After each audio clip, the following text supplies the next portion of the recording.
Que Deus seja com a sua vida. Quero te convidar a abrir sua Bíblia aí em Efésios 6, de 1 a 9, tá?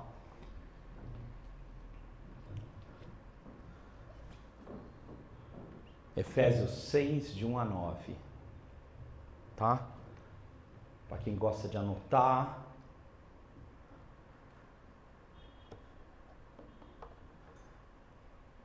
Gente, eu confesso a vocês, antes da gente iniciar a nossa exposição dessa noite, que todos nós sofremos de leituras que a gente faz das Escrituras que ficam fechadas e que a gente só consegue lê-las com aquele viés que a gente aprendeu na infância. E às vezes a Bíblia é tão mais poderosa que isso e eu não sou diferente de você. Abordar esse texto, desde que eu comecei a fazer a exposição de Efésios, a gente está no fim dela, eu me deparei com algumas passagens que apresentam dificuldades de leituras que já foram feitas e que às vezes são muito reducionistas, que é muito fácil a gente guardar alguns preceitos, ordens, que a gente lê a Bíblia só como ordens. E que bom que a gente pode reler a Bíblia, que bom que a gente pode se abrir para ver que é um livro tão mais amplo do que a gente imagina. Então, Efésios 6, de 1 a 9. Filhos, obedeçam a vossos pais, pois isto é justo. Honra teu pai e tua mãe, que é o primeiro mandamento com promessa, para que te vá bem e para que você tenha uma longa vida sobre a terra. E vocês, pais, não provoquem os filhos de vocês a ira, mas criem na disciplina e na admoestação do Senhor.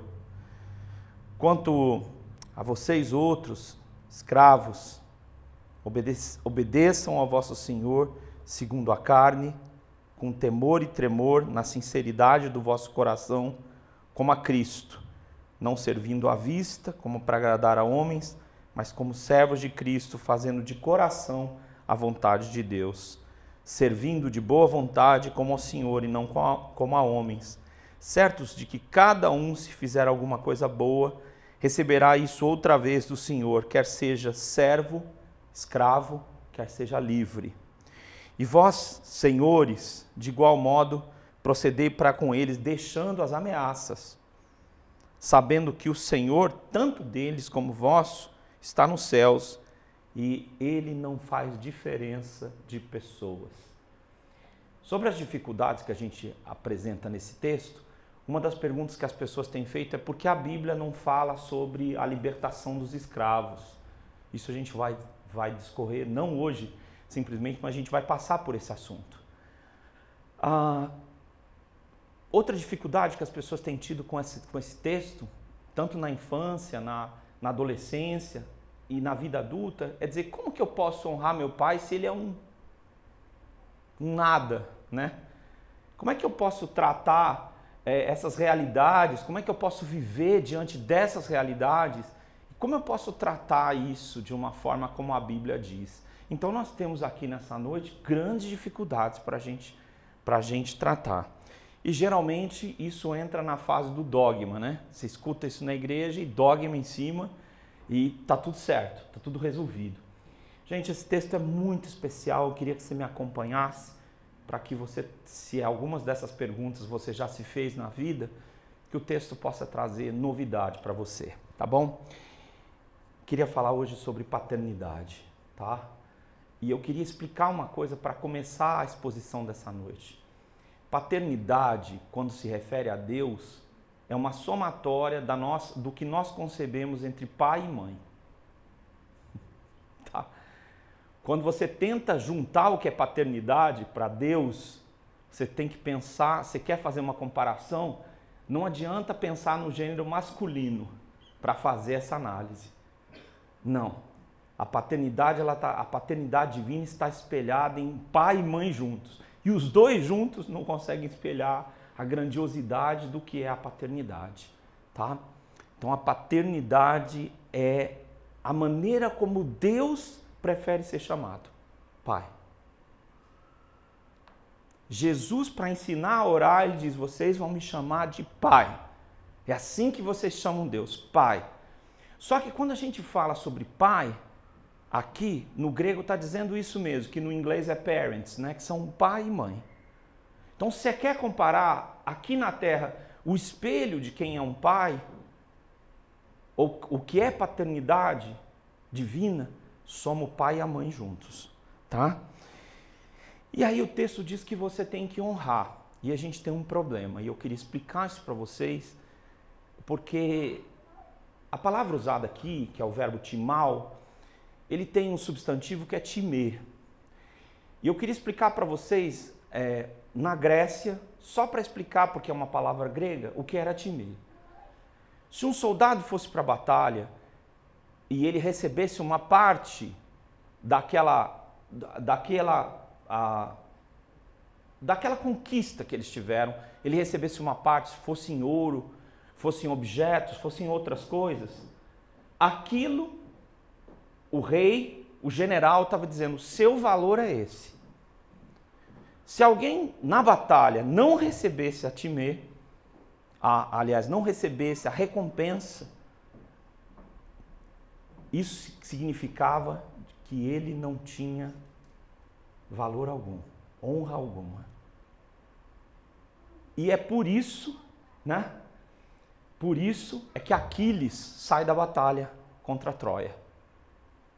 Porque ele almeja uma das moças troianas por causa da batalha que ele conquistou, e o rei diz: não, essa mulher não vai ser sua. E Aquiles sai da batalha dizendo para todos: se eu não tenho honra, não lutarei entre os gregos. Nós não entendemos o que é honra. Nós não entendemos. Quando nós olhamos para a cultura dos japoneses, principalmente no período da Segunda Guerra Mundial, e ainda até hoje a questão da honra, como funciona essa questão da honra, a gente como ocidental olha para isso e diz: eu não entendo. Por que o indivíduo vai se matar por causa da honra? Por que ele vai jogar o avião contra um navio para manter a honra dele diante do imperador? O que isso significa? Nós não entendemos. Mas o que eu queria te dizer é que, por mais que você não entenda, através das culturas, a visão do que é honra, eu queria explicar uma coisa. Tudo que você puder tributar como exaltação, como colocar num lugar alto, isso é honra, isso é dignidade. Na nossa perspectiva ocidental, honra lembra dinheiro, glória, fama, nome, posição. Na antiguidade não era isso. Queria explicar uma coisa ainda para nós no contexto das genealogias. A genealogia é mais ou menos quando alguém diz: eu sou Davi, filho de Jessé, filho de Obed, e vai voltando no tempo. Esse sou eu, Davi. Sou da família mais pobre, diz ele, mas eu sou filho de Jessé, filho de Obed, né? Filho de Ruth, né? Então, a honra que nós devemos tributar, segundo o texto diz, na antiguidade era assim. Mas quando a gente pensa na nossa relação familiar, e eu queria explicar, já quando nós falamos hoje sobre paternidade, que junta pai e mãe, que pessoas que são criadas sem pai e mãe, elas sofrem terrivelmente. Ou quando tem pais abusivos, elas mudam o comportamento delas. Elas alteram-se. E hoje, no meio de uma sociedade quebrada, onde pais e mães estão extremamente ocupados, ou onde pessoas abusivas estão em todas as casas, batendo nos mais fracos, as marcas que isso deixam, que essas atitudes deixam na vida das pessoas, parecem ser tão profundas que parecem que elas não conseguem ser superadas por algumas pessoas. Já tenho dito para muitos que na minha relação de aconselhamento, os maiores desvios sempre começam nas relações paternas, maternas. Lá as coisas se desviam. A Bíblia diz ainda assim que a sua origem, as suas raízes, você não pode colocar veneno nelas. Porque você é um fruto de uma árvore. Você pode mudar, mas você tem uma origem. E uma origem que Deus permitiu que fosse assim. Não importa qual é a sua origem. Você deve destacar sua origem e reconhecer com honra e com dignidade. Diz o texto: você foi posto no lugar certo e você deve colocar a pessoa no lugar certo, no mais destacado possível. Costumo dizer que quando nós somos seguidores de Jesus, em primeiro lugar eu estou falando, viu gente, só para explicar para vocês sobre paternidade e transformação. Como, através da paternidade, nós podemos aprender transformação. Queria te dizer que quando você exalta aqueles que te criaram e dignifica essas pessoas, você está fazendo o que é justo, o que é certo. Você está se colocando no lugar certo. Isso agrada a Deus. Os pais, eles não são perfeitos, eles não criam perfeitamente, eles são humanos, erram muito, mas exaltá-los é o que Deus quer que nós façamos. E aí eu queria explicar por quê. Eu acho que eu aprendi só até aqui, tá? Deus quer e está pronto. Não, eu queria hoje no texto descer a comentários com vocês para entender qual é a perspectiva que eu entendo que esse texto diz. No processo da paternidade, processo humano normal, primeiro, quando os filhos são pequenos, os pais são os mais presentes possíveis. É um tempo intenso e imenso, né? Quando alguém tem o primeiro filho em casa, ele fala, puxa, eu ainda estou adequando o meu jeito de dormir, né? E a gente que já é pai há algum tempo ri um pouco, porque sabe que não existe isso, né? Não vai ter adequação mais, né? O seu dormir vai ser diferente, o seu comer vai ser diferente, né? Ou seja, entrou mais alguém em casa e entrou para dar ordem, né? E a ordem é a necessidade, o clamor. Depois desse período de dedicação imensa e intensa, os filhos, as filhas descobrem nos pais o herói e a heroína que eles gostariam de ser. E essa fase é tão linda. Os pais gostariam de congelar esse período e dizer, é isso. Porque em seguida vem o momento em que ela não sabe e ele não sabe. Não sabe de nada. Ele nem vê o TikTok. Ele nem fica ligado nas coisas. Ele não sabe. Ele nem joga videogame, nem sabe. E depois que ele não sabe, ele vira o velho e a velha. E esse é um processo muito normal na sociedade. Mas eu queria dizer que o texto vai nos dando uma clareza de que os pais são um espelho opaco de quem Deus é, do amor que Deus tem. E a Bíblia vai fazer uso disso constantemente. Jesus diz, se vocês que são maus sabem dar boas coisas aos filhos de vocês, quanto mais vosso Pai Celeste. Isaías, que é o proto-evangelho, diz o seguinte, o primeiro evangelho, tem uma mensagem já da vinda do Messias, ele diz o seguinte, acaso uma mãe pode se esquecer do filho que ainda mama? Todavia, se ela pudesse esquecer, eu não me esquecerei de ti. Então a Bíblia vai fazer diversos comentários, compartilhando e pensando a paternidade. Por que eu estou te dizendo isso? Diz o texto, honra teu pai e tua mãe no Senhor. Vocês precisam enxergar através dos pais de vocês. Eu estou atrás deles. Eu sou o pai de vocês. Não sou culpado pelos pecados humanos, pelas escolhas humanas. É uma opção em seres livres que eu criei. Mas eu estou por trás deles. Honra teu pai, porque isso é grato diante do Senhor. Sabe, quem é esse Senhor? Ele é aquele que ama. Ama sem limites. É aquele que entregou tudo, deu seu filho por você. Ele é o provedor. Sabe? Aquele que ama, mas ele é aquele que provém em tudo.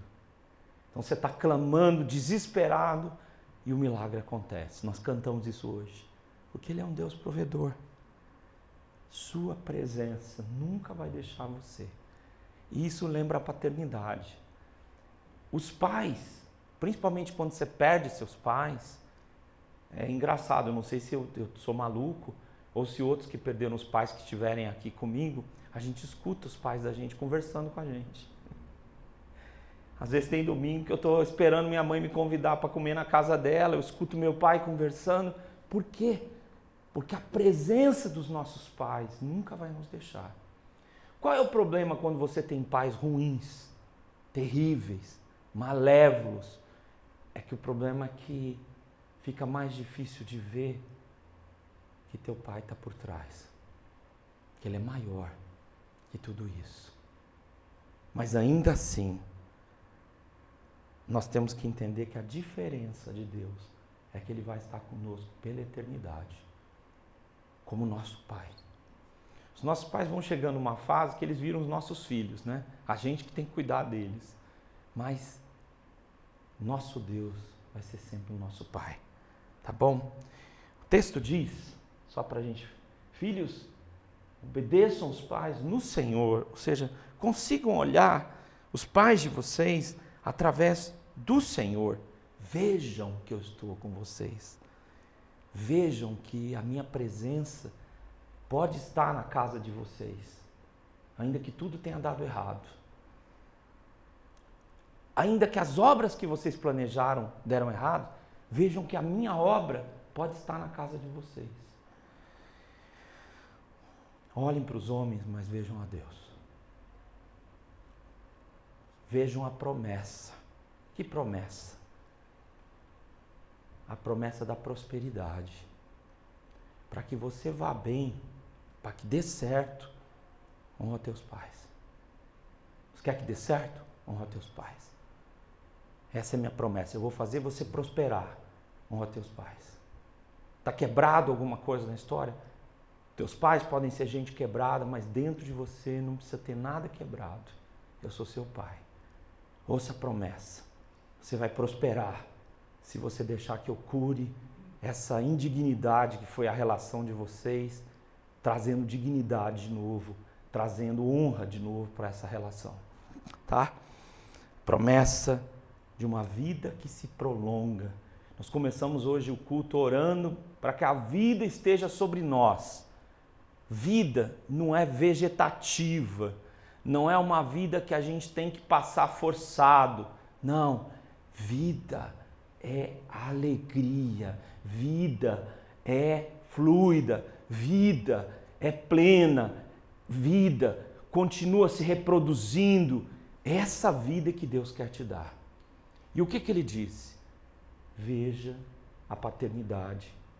E se você teve uma paternidade quebrada na sua história, Deus nunca vai ser um pai que vai falhar com você.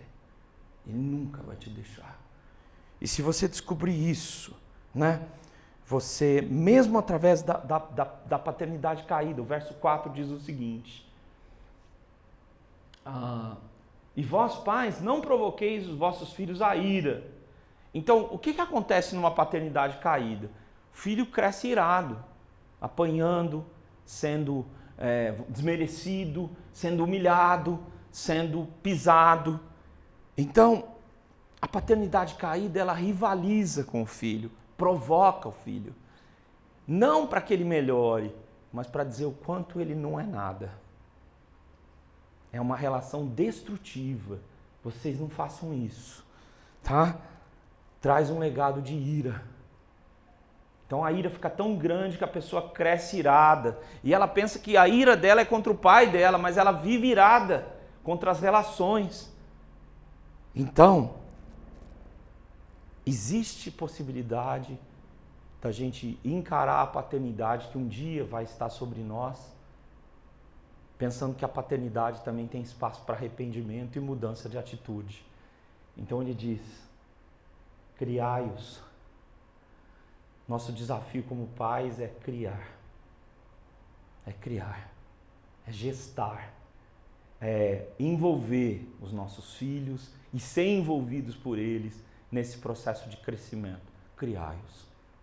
Não não tirem o ar deles, não tirem a vida deles, não criem. Deixe que eles cresçam. Esteja do lado deles, né? Criai-os na disciplina. Pai e filho têm que aprender limites. Hoje a gente escuta que os pais precisam colocar limites, mas a família precisa aprender limites. Sabe? Limites para tudo. Porque às vezes as pessoas querem criar os filhos como se eles fossem bichinhos. Para eles tem limites, mas para os pais não tem limites. E a vida, ela tem limites. Para todos nós. A vida tem limites. O medo é um limite. Que diz para você que se você usar um pouquinho demais, você pode morrer. Então ele está do seu lado. Os limites não são ruins. Então as crianças, elas não sabem disso. Por isso que quando eles são pequenos, primeiro eles estão engatinhando, depois eles estão uma gracinha andando e depois eles estão subindo na janela. E depois eles caem, né? Porque eles não têm limites. Criai-os na disciplina. É preciso que eles entendam que os limites estão a favor deles. Que os limites vão ajudá-los a ver a vida de uma forma melhor. Para que haja possibilidade de não ter limites. Tá? É preciso que a gente aprenda que nós temos muitos limites e que nós precisamos tratar esses limites. Essa limitação que a gente tem. Então, a palavra limites, né? E a versão revista e autorizada usa a palavra admoestação. Está correto. Mas a palavra que eu achei interessante, ela é nustesia, que é instrução. E a gente tem um projeto na periferia que a gente deve começar esse ano ainda. E a gente chama Instrução para a Vida. E a gente pergunta para os meninos, na primeira aula, meninos e meninas, o que você quer para daqui a 1 ano, 3, 5 e 10? E o que você não quer para daqui a 1 ano, 3, 5 e 10? E é muito triste a gente, depois de fazer 700 entrevistas com conversas com os meninos, na periferia da cidade de São Paulo, a gente descobrir que o que os meninos não querem, o que as meninas não querem, está muito perto deles, pelas respostas deles. Ser pai, adolescente, né?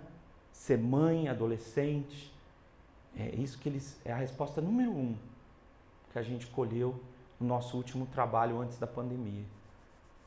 Por que centenas de adolescentes e crianças respondem a mesma coisa? Se eles não têm uma vida sexual ativa, eles não responderiam isso jamais, não faz sentido, né? Eu não quero ir para a Lua. Você não vai, você nunca viu nenhum, né?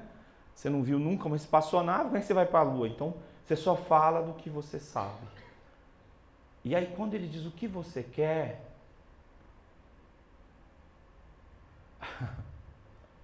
parece um jogo de videogame, sabe? Onde tudo é possível e você vai conseguir sem nenhuma escada, né? Vou morar no país melhor do mundo, vou ser príncipe, princesa. Estou dando um exemplo só ilustrar para vocês. As escolas, elas não têm o compromisso de ensinar para a criança o que ela deve desejar ou não e o que é arriscado para elas. Quanto mais desprovidas as crianças, meninos e meninas e adolescentes, meninas e meninos estão, quanto mais desprotegidos, a brincadeira deles fica sendo a própria destruição. As drogas, os arredores, está acontecendo aqui, agora, no nosso entorno. Alguns irmãos que estão aqui na igreja hoje estão lidando com essa realidade que eu estou comentando com vocês. Nosso papel é instruir. E instruir, no nosso caso, é também ouvir. O que muitos pais que se chamam cristãos pensam é que instruir os seus filhos é pregar para eles. Mas ouvir seus filhos é muito importante. Porque eles vêm de um mundo diferente do meu e do seu. Um mundo próprio. E eles precisam aprender a instrução do Senhor. Mais do que a sua instrução. A instrução do Senhor. Eles precisam conhecer quem é o Senhor e por que o Senhor, Ele é tão maravilhoso. E é isso que pode mudar. Muitas vezes, porque a gente não teve os pais que a gente gostaria, a gente tem lições de veneno e de flor. A parte da flor é boa, mas o veneno não ajuda.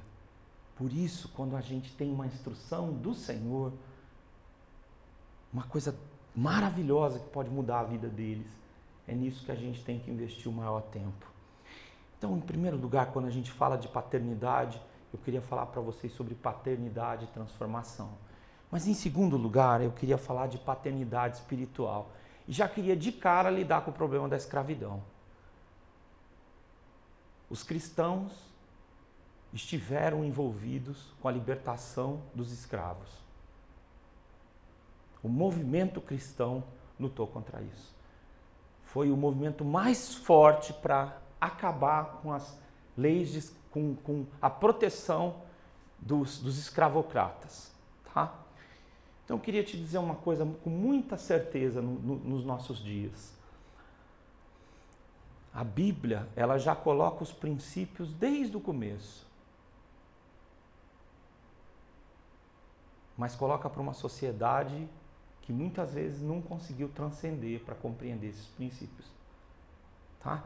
Os princípios de que Deus não faz separação de pessoas e que os senhores têm que ficar espertos porque Deus está vendo o que eles estão fazendo e que os escravos têm que lembrar que o Senhor deles é Deus, já são princípios que estão na Bíblia e princípios que Deus não trata pessoas umas diferentes das outras.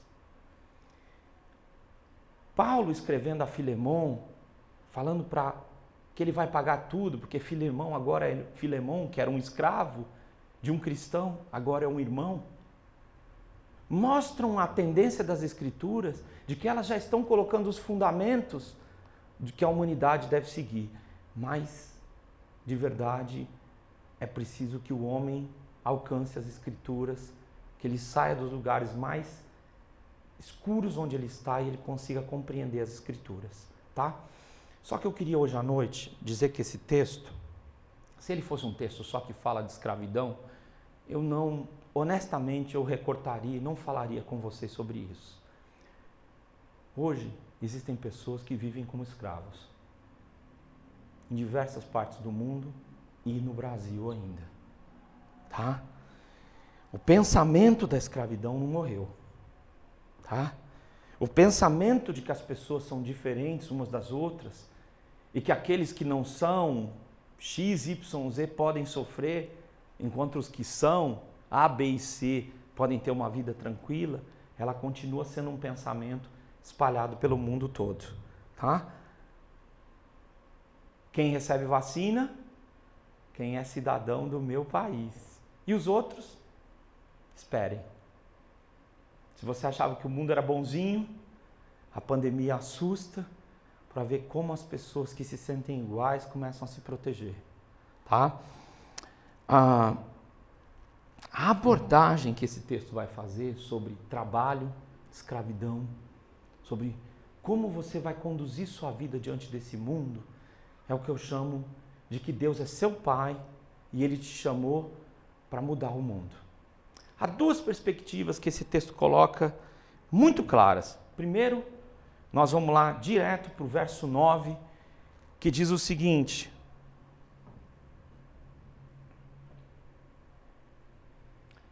deixem as ameaças sabendo que o Senhor, tanto deles como vosso, está nos céus. A primeira mensagem desse texto, para resumir, é que há somente um Senhor. Não tem o Senhor do dono de uma mega empresa transnacional e um senhor de um camarada que está passando fome, trabalhando e passando fome. Não tem dois senhores, só há um Senhor. E nós todos somos servos desse Deus. Nós servimos esse Deus e isso deve ser uma prioridade para nós. Nós temos que enxergar o reino onde nós estivermos. Nós somos chamados para enxergar o reino onde nós estivermos. Nós temos que olhar para as pessoas que não tiveram o privilégio da luz que brilhou sobre os nossos olhos. Nós temos que estender a mão para quem não conseguiu sair do chão. É isso que a fé cristã diz, é isso que Jesus nos diz. Então, nós somos servos de Deus. Diz o texto no verso 8 que todos nós vamos ser julgados. Cada um, se fizer alguma coisa, vai receber isso outra vez. Todo mundo vai ser julgado. Não pensa que aquele lá que era Lázaro, que mendigo, que estava ali debaixo comendo migalhas da mesa do rico, ele não vai ser julgado, mas o rico vai ser. Todos vão ser julgados. Nós cremos nisso. Nossos atos como servos de Deus falam e falarão. Nossos atos, não no domingo à noite, mas todos os dias, eles devem falar quem é o nosso Senhor. E é isso que ele está dizendo. Olha como vocês vão falar com os escravos de vocês. Tem só um Senhor. Olha como vocês vão falar para os funcionários. A palavra funcionário é aquele que tem uma função, né? Estranho, né? Meus funcionários. Recentemente eu ouvi uma mulher falar os nossos serviçais. Eu falei, nossa, voltou no século, né? Na Idade Média, né? Deve ter escravo, né? Essa mulher deve ter escravo. Tem gente falando assim ainda, tá? Tem gente que acredita que uma cor tem direito de matar outra cor. Isso existe no mundo todo. Então essa mensagem, quando tem direita e esquerda querendo se matar no nosso mesmo país, e a gente não sabe quem quer matar quem, e você, antes o camarada separava, os meus amigos, eles são assim. Agora o camarada vê que os amigos dele são assim e assado também, né? Então ninguém está seguro nessa luta de diferentes no nosso país. Mas a desigualdade do nosso país é tão grande que a redenção não vai poder terminar esse ano vendo gente passando fome e a gente não fazer nada. Precisamos agir. E você pode agir. E uma das maneiras é contribuir. Faça uma oferta específica, escreva aí para ajudar alguém que está passando fome. No período da pandemia, nós levamos 5 toneladas.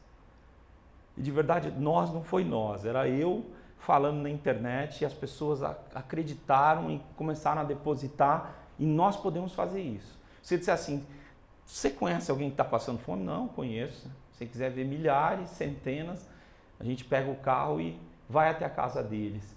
Mas, gente, no mundo desigual, nós somos servos de Deus. E nós temos que desempenhar um papel social. E o papel social que nós temos que desempenhar não é uma coletividade que vota em quem eu disser. Não, isso nunca vai acontecer. Em nome de Jesus. Nós temos um papel social para mudar o mundo no micro-universo ou macro-universo onde Deus colocou você. Você chegou naquele lugar para mudar a conduta do que está acontecendo ali. Sabe? Deus, Ele vai te orientar para que papel você pode desempenhar.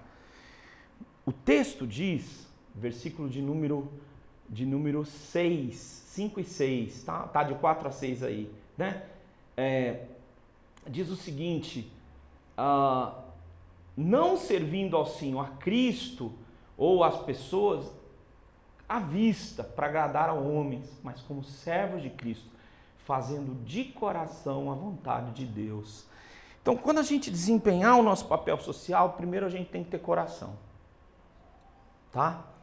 Toda vez que se aqui o pessoal tivesse mais gente, fosse um lugar mais carente, tivesse placa de igreja, sempre vai aparecer alguém pedindo. Não, mas é porque eles são bobos e tal. Não, é porque nós estamos falando que Deus é bom e Ele está precisando de bondade, Ele está precisando de dinheiro fácil, comida fácil, porque a vida está muito difícil. Então eles vêm pedir. E porque as pessoas estão pedindo, outros estão enganando, não é por isso que nós devemos deixar de ter coração. Um bom coração, fazendo de coração. Nossa conduta deve ser uma conduta que não é bondosa com os nossos irmãos e odiosa com os que não são nossos irmãos. É uma conduta cheia de generosidade, né? A mensagem para os que são empresários, as mensagens para aqueles que têm acesso a milhares de pessoas, é que Deus não tem favoritos. É isso que é a acepção de pessoas que o verso 9 diz. Deus não tem favoritos. E isso é incrível. Porque nós temos favoritos. Nós sempre escolhemos o que a gente gosta e o que a gente não gosta. Deus criou as pessoas diferentes e Ele não tem favoritos. É isso que o texto diz. E quando Ele diz, tratem a todos de forma igual. Porque Ele não trata diferentes as suas criaturas. Ele vê gente má, mas Ele fala assim, sol lá também. Sol para aquele que é mau, que está maltratando as pessoas e maldizendo o meu nome, e sol para aquele que é bom. Chuva na plantação daquele homem rico e mau, e chuva no pobrezinho e bom. Deus é assim. Por quê? Porque nós precisamos aprender as lições que estão contidas na paternidade divina, que estão descritas nesse texto todo. Em primeiro lugar, Ele é o Criador de todos os seres vivos. Ele criou você e criou o outro também. Se você estiver muito orgulhoso, devia baixar um pouquinho a bola, baixar um pouquinho seu orgulho e entender que Deus criou os dois iguais. Se você se tornar alguém espiritual que pode ajudar muita gente, baixa a bola, porque isso também veio de Deus. Há pessoas que são filhos e há outros que escolheram viver como criaturas rebeldes. Tá?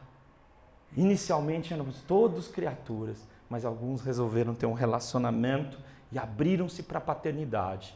E disseram, eu quero ter Deus como meu pai. Eu não quero ter Deus como um negócio. Eu não quero ter um Deus distante. Eu quero que Ele seja o meu pai. Quer dizer, eu vou ser seu pai.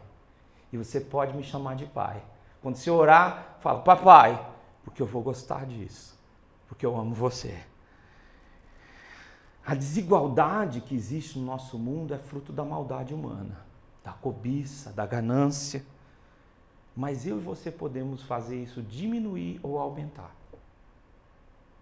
Se nós fizermos vista grossa para o que está acontecendo ao nosso redor, vai aumentar.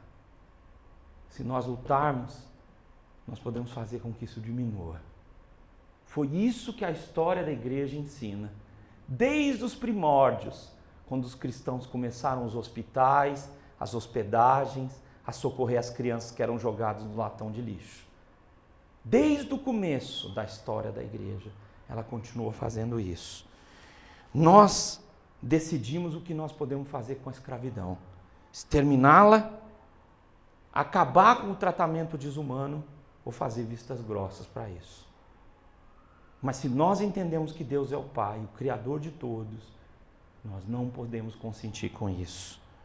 O que fazer com a violência? Lembra do verso 9?